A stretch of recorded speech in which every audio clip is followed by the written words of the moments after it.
Thomas Hill, c'est donc l'heure du journal des médias de Julien Pichenet. Et on commence ce journal des médias avec l'animateur d'M6, Stéphane Plaza, qui est dans la tourmente depuis hier soir. Oui, celui qui a été élu pendant 3 ans animateur préféré des Français, qui s'est bâti un empire dans l'immobilier avec ses agences, est accusé de violence par 3 anciennes de ses compagnes. Le site Mediapart a enquêté pendant plusieurs mois et a recueilli leurs récits. On est loin de l'image de grands maladroits et de gentils gaffeurs que Stéphane Plaza distille dans ses émissions. L'enquête révèle en effet que Stéphane Plaza aurait plusieurs relations stables en simultané et que quand l'une de ses compagnes finit par découvrir ses mensonges, eh bien, il peut se montrer menaçant, voire violent. Ces 3 femmes auraient subi des violences verbales et psychologiques, des humiliations.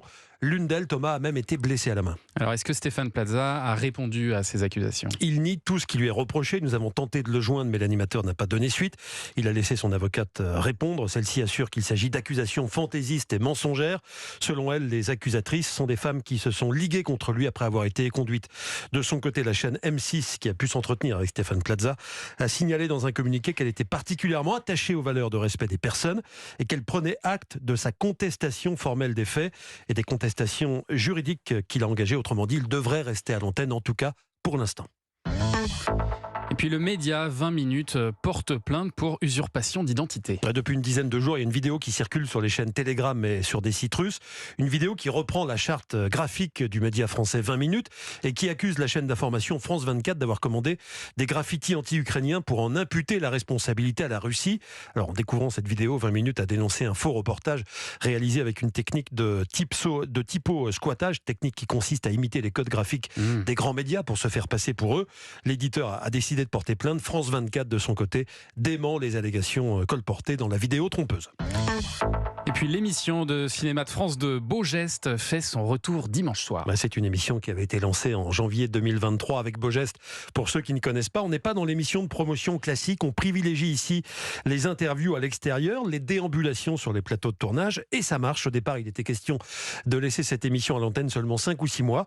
Et puis, le succès a été au rendez-vous. 457 000 téléspectateurs en moyenne. Et du coup, eh bien, elle a été reconduite pour une saison supplémentaire. Et il faut dire que depuis Mardi Cinéma et Cinéma, émission culte des années 80, il y a peu d'émissions sur le 7e art qui avaient réussi à trouver leur public comme Beau Geste. J'ai demandé à son présentateur, Pierre Lescure, quelle était sa recette magique. Je ne sais pas s'il y a une recette magique, Julien, mais il y avait un manque quand même, parce que depuis les émissions que vous citez, on manquait d'émissions où il y avait du reportage, où on allait sur des lieux de cinéma. Donc, entre les interviews que je fais et tous les reportages qu'on propose, c'est donc la vie du cinéma. Et je pense que la diversité et le fait qu'on montre les gens de cinéma et leur métier plus qu'on ne cause des films, c'est ça qui a séduit, je pense.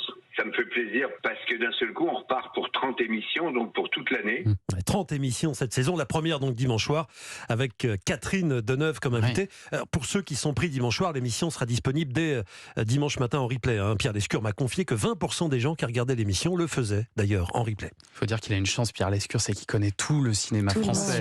C'est un petit avantage pour faire cette émission. Voilà. On reste dans le cinéma pour évoquer ce film qui avait obtenu en 2021 un succès aussi inattendu qu'important.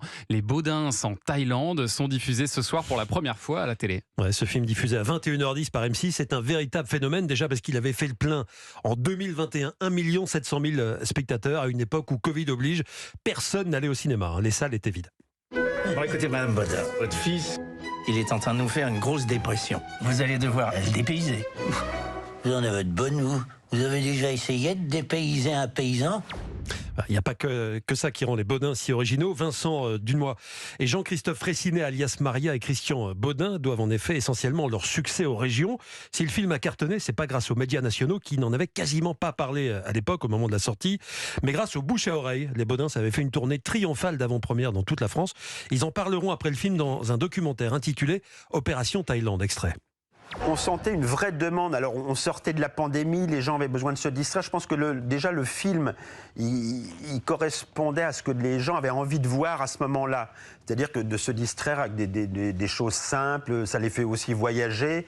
Nous, on est des comédiens de théâtre, donc on a l'habitude de ce contact avec le public. Donc plus ça allait, plus nos présentations, ça devenait quasiment des mini-spectacles. Donc on avait l'impression que le mot se passait, que les gens venaient nous voir, pas en spectacle, mais pas loin, quoi.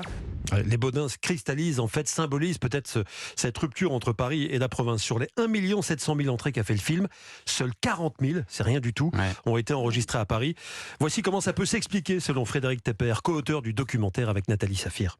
Je pense qu'il y a une dichotomie entre la province et Paris parce que ils représentent parfaitement cette France de la ruralité et que forcément à Paris on est plus dans une à tort sans doute dans une attente de sophistication et les Baudins c'est pas ultra sophistiqué aux yeux des élites parisiennes, c'est plus de l'humour un peu un peu balourd, alors que en province les gens s'identifient à eux. Frédéric Tepper, auteur donc des Baudins, Opération Thaïlande, documentaire qui sera diffusé ce soir à 22h55 sur M6 après les Baudins en Thaïlande. Merci Julien pour ce journal des médias. Je ne sais pas si vous